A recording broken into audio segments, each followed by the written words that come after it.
I'm attempting to figuring out my all-time favorite books by choosing my number one for each year I have been on Booktube. And in order to do that, I go back and talk about all of the books that I read that year, choose a monthly favorite, and then my number one of that year. And today we are doing 2020, which was a rough year. I feel like some people went full on reading a ton of books. I kind of did the opposite. I just was not in the mood to read as much. I still finished 75 books, which is amazing. So no big deal here. In January, I finished 11 books, and at the time I was still doing my Goodreads Choice Award challenge where I was trying to read a lot of nominees and the winners for different categories for the Choice Awards, and I have since stopped doing that because I've realized it doesn't really work for me. It was fun in theory to try different things like the first book, 5 Feet Apart, but this is why it was very cringe. I'm really over like sick teenagers falling in love. No. Cover is beautiful, but not for me. Assassin's Apprentice, I have mixed feelings about this series because I really wanted to love this author. I feel like she's so popular. If you like to read fantasy, you've definitely seen her everywhere. And I found the series just okay. I stubbornly continued, which maybe we'll see the next one in this video too. But the first one was okay. I did not have much feelings. For such a thick book, I don't have much to say. It was fine. I still gave it 4 stars though. So like I didn't hate it. It just wasn't as good. You know, sometimes your expectations are really high, but it was good, just not an all-time favorite for me. I also finished The Body, A Guide for Occupants, which is a nonfiction about the body, and I remember really loving it. I don't remember much about it, but I do remember loving it, so we'll take it. Come Tumbling Down, which is the 5th book in this series by Sean McGuire, where you're following the wayward children that go to different universes like Narnia, and they come back and struggle to cope. In this one, you go to a different universe, which frankly, I don't remember. Basically, the 4th book is my favorite, and then the first one, and everything else didn't really work for me, but everyone is going to love a different universe. So I do think this series is worth trying if you do enjoy like YA fantasy, although some of them felt a bit middle grade. Middle Game by Sean McGuire. Okay, I wanted to read more by her because I was overall still enjoying this series, and this was such a big letdown. I had to try the ebook, the audiobook, which was really awful, and I went back to the ebook, and it just really wasn't for me. You found these 2 twins, which, what was their names? It was so bad. Like, so bad. I think it's Roger and Dodger. And they have like superpowers. One of them is linked to numbers, the other one to language, which in theory sounds like I would love this. And I could not stand it. They're trying to save the world, and again, couldn't stand it. I was so disappointed. I had heard that Fundryside was a little similar to Brandon Sanderson, which again, I think I went into it with very high expectations. There is a talking key, which like, I guess a little similar with that, but it didn't really stand out to me, and I never continued the series, and I'm not planning to. I have read more books by the author, and I've enjoyed those more, but this one I just didn't really connect with. It's an adult fantasy. The Need, I have put this on my list. I did a video where I was talking about books that made me not want to have children. And this one of those where you don't know if the woman is like slowly losing it because, you know, not enough support, motherhood is rough, or if there's something paranormal happening. And I listened to that one as an audiobook, which please don't do that because there are a few scenes where it's just screaming mommy. And I was listening to that one scene in the shower and I couldn't like skip that scene. It was traumatizing for me. That's why it made it to my list. But yeah, it was just fine. It's very short. I think it's 200 pages. There needed to be more, basically, for it to be satisfying. And then I apparently went to children's book to cope. I read Charlotte's Web, which I had never read that one. I grew up only speaking French, and I don't know if there's a translation that was done or not at the time, but it was good. I was impressed by the vocabulary. Like, you're really making children work for it. I feel like it was harder to read like language-wise than like so many YA books. So if you're trying to practice your English or any other languages, I'm assuming it's going to be the same, I would recommend children's book. It was good. It was good. Not an all-time favorite, but it was good. Then I continued the 2nd Mistborn series by Brandon Sanderson. So I read Shadows of Self. It's good. I do have one more book to read in that series. Then I read Matilda, which honestly, I don't remember reading. I remember enjoying, you know, the movie, but for some reason, the book did not stand out. And similarly, A Wrinkle in Time. So I read 3 children's books that month. And it was before the Panini was the Panini. But if I have to choose a favorite, this is rough. I think we're going to go with the nonfiction, The Body. Like I said, I don't remember a ton. I remember that one study. Like, there were a few scattered throughout the book, obviously. And there's this one that they were testing if blind people, they could tell that the light was on or off. And this was like people that were like fully 100% blind, which I thought was kind of crazy. And I want to say that was linked to ears, which like now that I say that out loud, maybe that's crazy. Either way, I would recommend that book. This was my best one of that month. In February, it started rough, but then we found a favorite. But the first one I finished was The Secret Commonwealth by Philip Pullman. This is the companion series to Is Dark Materials, which is an all-time favorite series. This was the second book, and we have yet to hear anything about the third one, probably because this was not well received, because this was so annoying. You finally get Lyra as an adult, and I've been looking forward to that my whole life. And you get to it, and it was not good. It was very boring. She is not getting along with her demon, which is like an animal shape that is like half your soul, and they're fighting, and then there's a really needless scene essay attempt, which I was not expecting that, because the author was not sexist whatsoever in the first series, like at all. Like that was just kind of shocking. It was not needed in the story at all. Anyway, overall it took me like 3 months to read that book, so I finally finished it early February. Wasn't for me. I then read Wuthering Heights, which I was looking forward to that one. Definitely the gothic vibe, definitely a classic for a reason. Although again, I feel like I keep hearing people say this is a romance. I have heard since that it is part of the romantic movement, which like completely different, but that's not what people say. They still say that they love the romance, which questionable, but an enjoyable or a good book for the gothic vibes, if that's your thing. I read The Death of Ivan Illich, which was okay. I feel like Russian classics are not really for me, but this was my first one, so I didn't really have much to compare it to. It's only 100 pages though, so. I then read Frankenstein, which was also just okay. I did enjoy everything except there's a couple chapters where the monster is like becoming sentient, I guess, which I think is the part that people love the most, but for me, that portion was just okay for me, but it's not a bad book. It's still impressive, the whole, horror movement coming out of it, a woman writing it too. So it's an important read. I don't regret reading it, but it was an all-time favorite. One that is, though, is The Three-Body Problem, which I do want to put a huge asterisk here, because this is an adult sci-fi, and it has to be one of the more complicated, like astrophysics heavy series I've ever read. And I also want to put the huge asterisks because it's really sexist. And I can't stand that. But it's one of the few times that I still think reading the series is worth it, if that's your thing. Now it has a TV show that I would recommend because they removed all of that, which makes it just easier to digest. They had to remove a few parts that were more complicated, but I would recommend a TV show 100%. And it's essentially a first contact with aliens. It compensates. Okay, the concepts are really, really mind-blowing, and it compensates for anything you might not enjoy. At least it did for me. So I would highly recommend, is it the last one? I think I had one more. Oh, two more. Okay. Dear Girls, which I really didn't care for it. It's like autobiography, comedy kind of book. And then Sorcery of Thorns, which I did like, actually. This is a YA, which I don't read a ton of anymore, but fantasy. And there's a magical library. I did really like it. I believe this is standalone too, which there aren't enough of those, I feel like, for fantasy. So I would also recommend this one. That sounds appealing to you, but the winner has to be The Three-Body Problem, because it's just, that's definitely one of the best series I read that year, easily. So in March, when things were crashing down, I read 3 books. The first one was The Savage Song, which is an adult, YA fantasy, and it's based on like monsters, and there's like music, but it wasn't for me. It wasn't for me. I'm kind of over YA.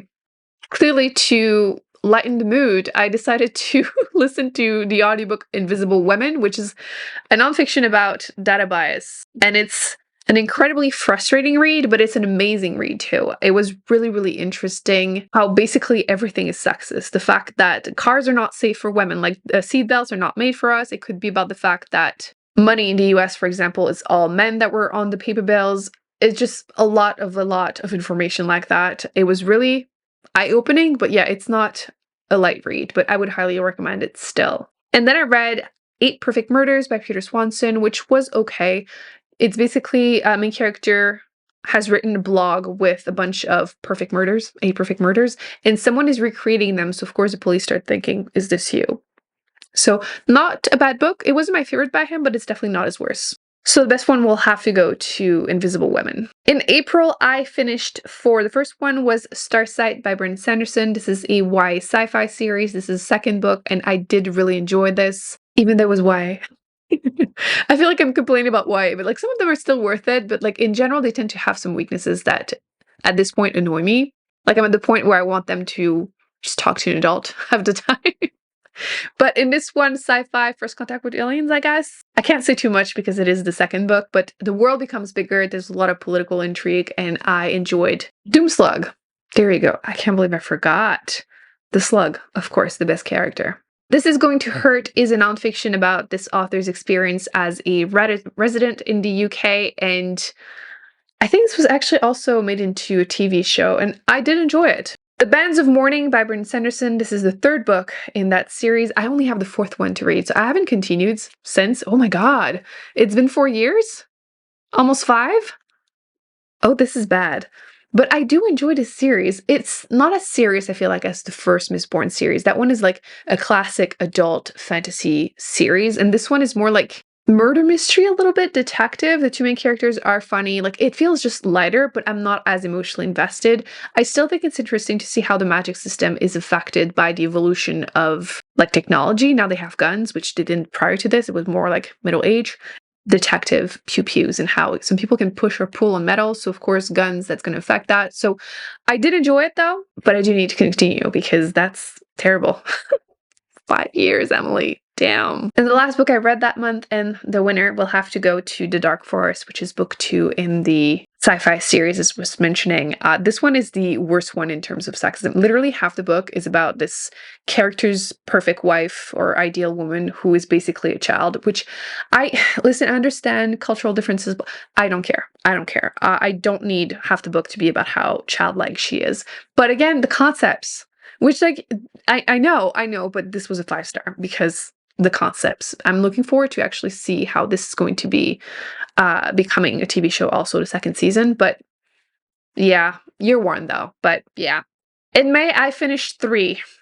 I was still really struggling, clearly. So the first one is The Whisper Man, which I couldn't do it.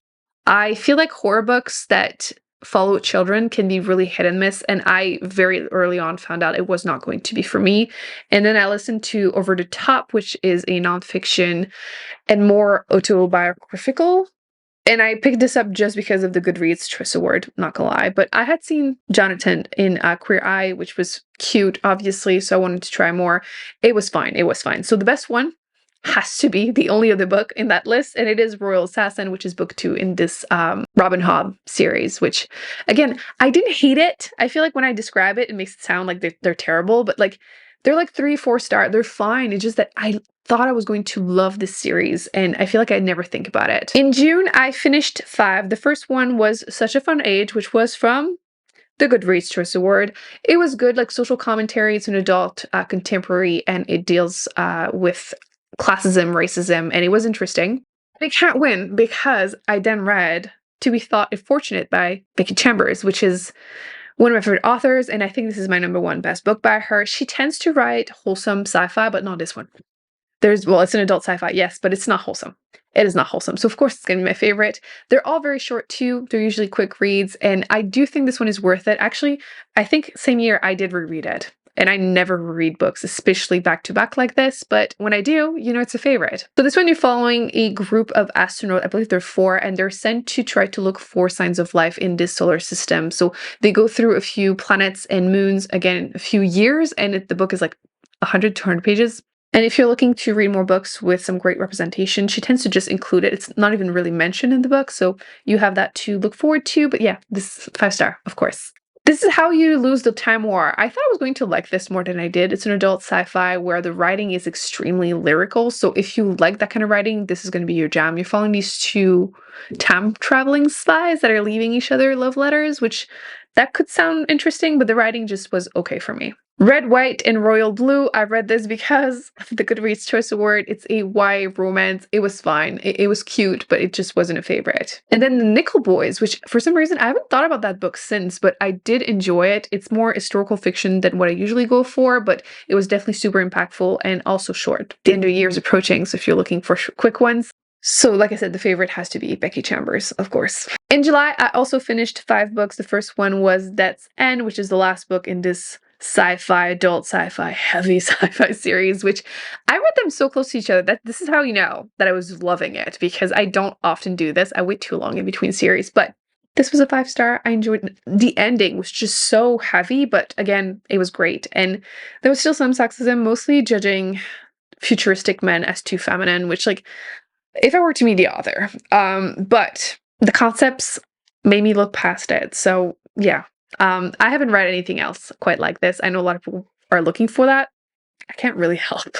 The closest thing I have read would be Spin, and even then, it's nowhere near. A Memory Called Empire is an adult sci-fi, I would say maybe space opera, very heavy on the political intrigue. I liked it, but I didn't love it. I never continued, actually. Which is weird, because in theory it sounds really appealing. You're following someone that goes to investigate a murder mystery, and they were, I think, some kind of ambassador.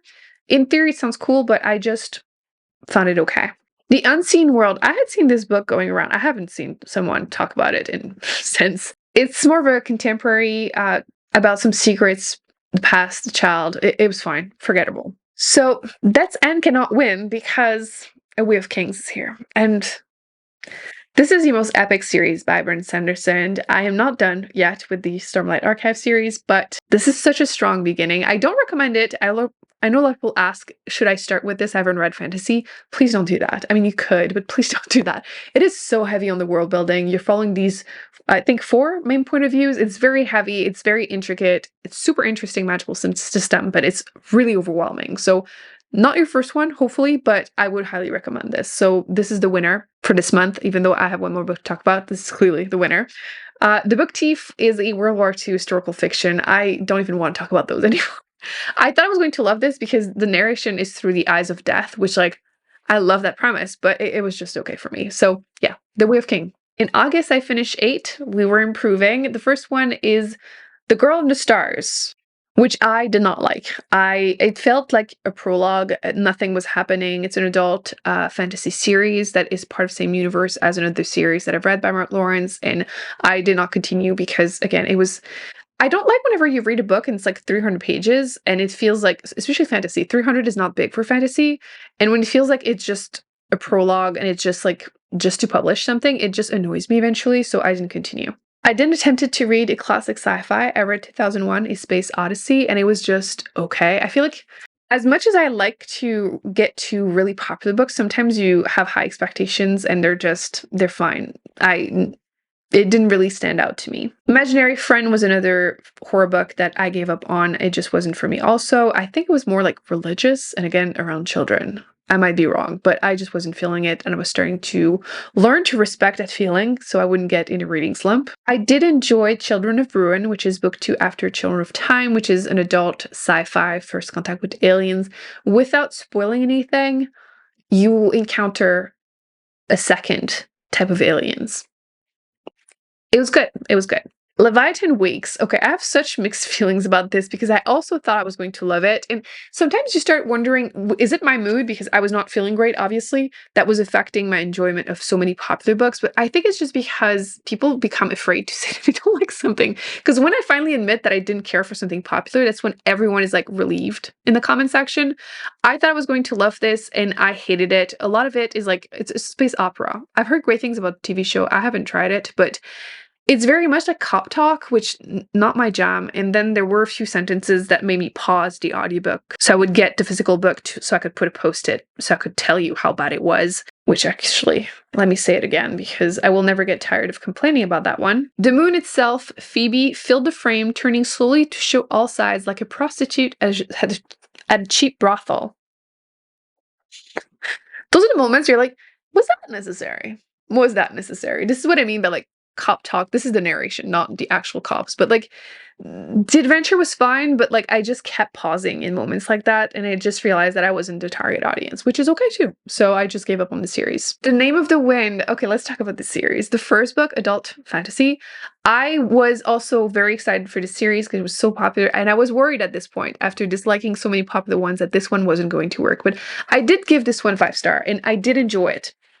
With, again, a little asterisk here.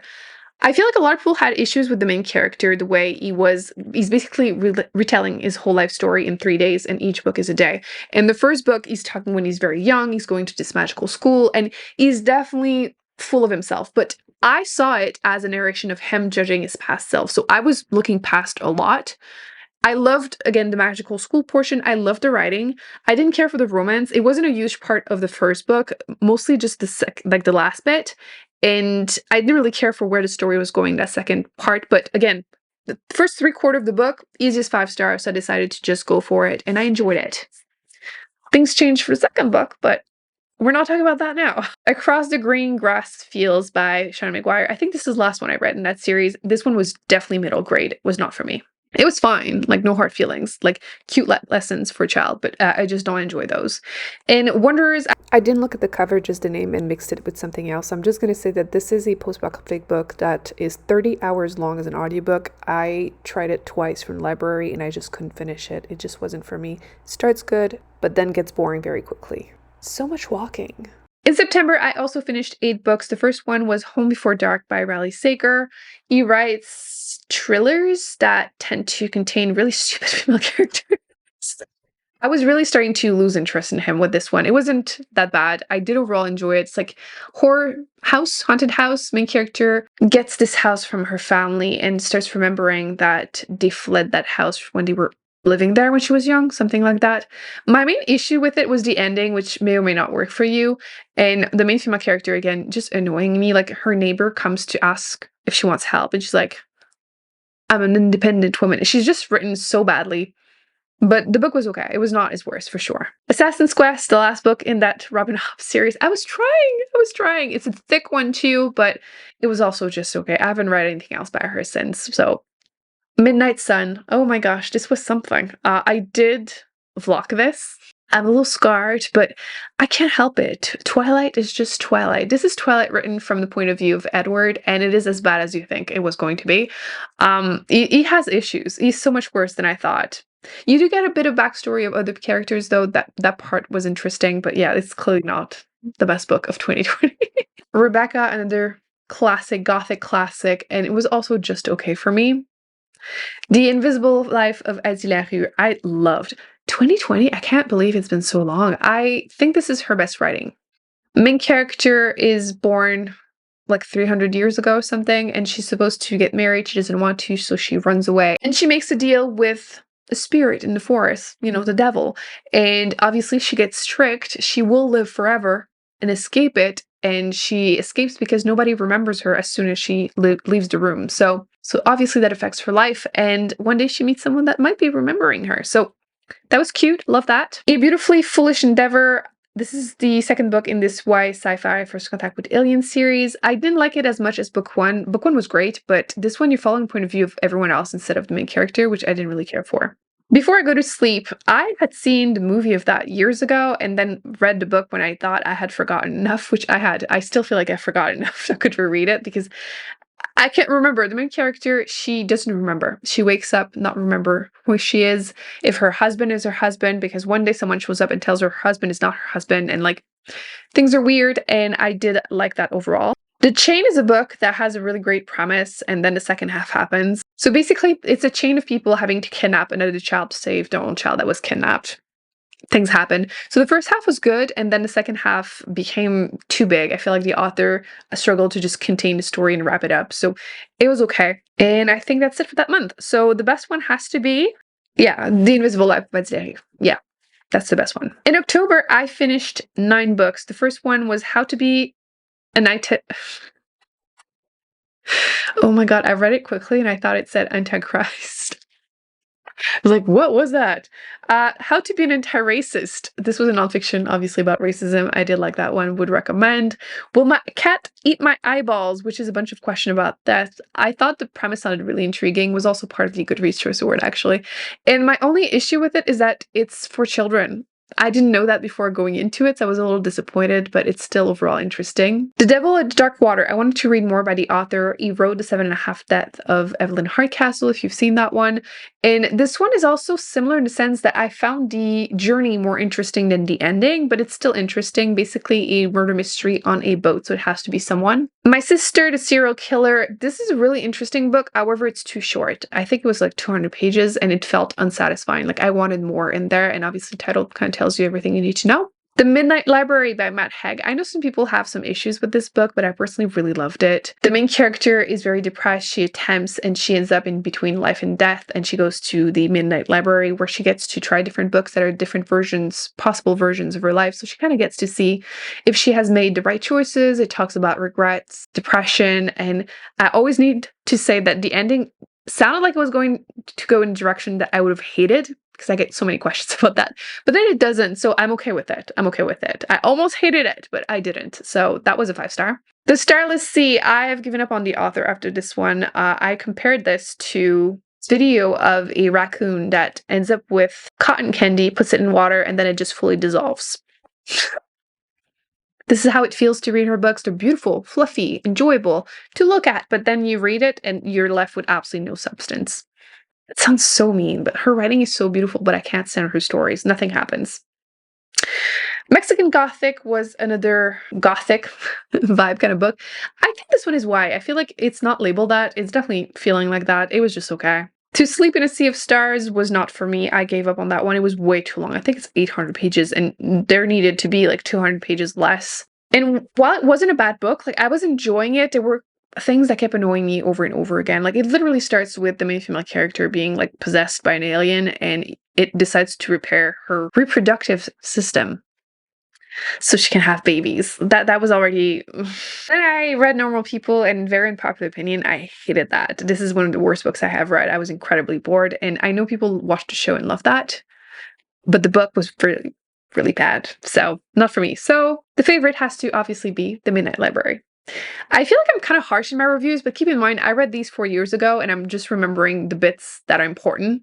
And because they can't compare like to the 5-star, they sound really bad compared to the ones I have really enjoyed. In November, I finished 7 books. The first one was The Girl from Widow Hills, which is by Megan Miranda. I feel like for me, she's a 3.5-star author. She writes, for me, cozy, because they're small town murder mysteries. And I remember enjoying it. I don't remember basically anything about the story, which happens to me with a lot of murder mysteries or mystery thrillers, but I liked it fine. The Year of Witching didn't really work for me. I like witches, but the ones that are like more historical fiction tend to not work for me. One by One by Ruth Ware, murder mystery, lock room murder mystery. I tend to enjoy those, but this one was just okay. Mallory is book 2 after Bird Box, and I feel like the author must have been pushed.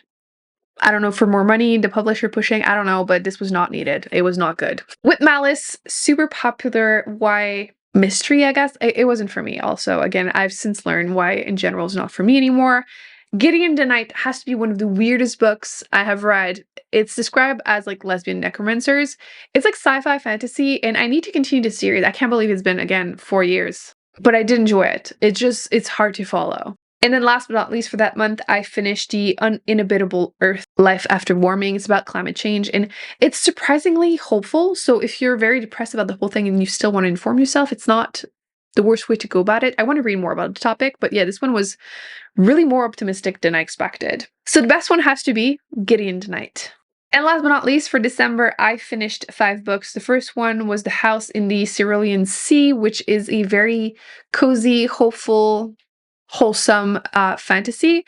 I think it's adult, but I feel like these kind of books tend to read a bit like YA middle grade for me, like children's book, because it's so sickly sweet. But because I read it in December, it worked. Oh, The Burning God, which is the last book in the Poppy War series. This is going to be changing my answers, maybe. I forgot I read that in 2020. This is obviously a fantastic series. It ends so strongly. Obviously, don't want to spoil anything, but the ending was appropriate, I guess. I really enjoyed how the main female character is very morally gray. I think that's the main complaint I've heard. But I enjoyed how magic in that world tends to corrupt people and is from like gods that are like linked to you if you use the magical power and you're losing your mind. And it's very heavy on the political war happening, themes of colonialism, as she tends to include basically all of her books. And I love that. I love that. Ooh. I also read In Holidays, which I was trying to read something that was Christmassy. And while it's a romance, I picked it up because they were supposed to be like a time loop team, and I'm a huge fan. And it just kind of disappeared. The first half has it, and then it goes away. So my interest also went away. Once Upon a Time in the North is a short story in that is Dark Material series. It was fine. And then I reread To Be Thought It Fortunate because I wanted it and I needed it. But I'm not going to choose that. Had read that. So it's going to have to be The Burning God to be my favorite for December. So what do I choose for the best of the year though? Ooh. I'm purposely not preparing in advance for these videos so I can give you a live reaction, which makes it really hard for me, but at the same time, it's more interesting, I feel like, because I can't second guess myself so much. So out of 75 books, the best ones would have to be in between The Way of Kings by Brandon Sanderson, The Burning God, obviously, by R.F. Kuang. I'm not going to give it to Ed Larue. There's To Be Thought Fortunate by Becky Chambers, and there is the whole trilogy that starts with The Three-Body Problem, which I'm not going to give it to that one because of sexism. I can't look past that for that portion. So, Burning God, The Way of King, To Be Thought Fortunate. Oh my god. I think this is the hardest one so far. Because these three are really good. Like, okay, I'm going to try to talk about it out loud. Maybe it's going to convince me. Obviously, The Burning God is the last book. Book 1 is probably my favorite in that series, though. But it's such a strong ending. It's definitely worth reading. To Be Thought Fortunate, the only reason I'm hesitating about that one is that it's so short. I don't know why in my head that means something. But I read it twice, so clearly I really enjoyed it. I do remember still really enjoying it. And then The Way of Kings is just such an epic series, but it is the first book. There's a lot of world building. Is it the best one in that series? I think I like book 2 more. This is hard. When I do these videos, my goal is to choose quickly, and I can't do it this time. It's really the first time I can't do it. I want to give it to Becky Chambers, but the ending isn't my favorite. It makes complete sense. I don't want to spoil that, but it contains a trope that usually isn't something I like, but I consider this one an exception. I feel like sometimes you don't like something, like you could be like, oh, I don't like love triangles, but in this book, it worked. That's kind of how I feel about this book. So part of me is like, oh, maybe I shouldn't give it to that one because of that. But I think it's going to be my answer. Oh my god, this is by far the hardest one I think we've done. I'm pretty sure. But I'm trying to be quick in my decisions, and my gut is saying To Be Thought Fortunate, which is the only one I read twice that year. So... And I mean, I think in all the years I've been on Booktube, I've only reread like 3-4 books. So, oh my gosh, this is hard. But yeah, we're going to go with that. I can't overthink. So my best book of 2020 has to be To Be Thought Fortunate by Becky Chambers. I highly recommend this book. Again, I do want to warn you that it is not a positive book. It's one of our only one that is depressing. And it starts really intense because it seems to be a message sent into space saying, actually, you know what? Let me grab it. So the book starts with, please read this. And then it says, if you read nothing else we've sent home, please at least read this. So it's a message they sent to Earth as they're doing the research, and you're just getting that message. See, if you had asked me if this was going to be the winner when I started this video, I probably would have said no, but here we are. So, 2020 winner.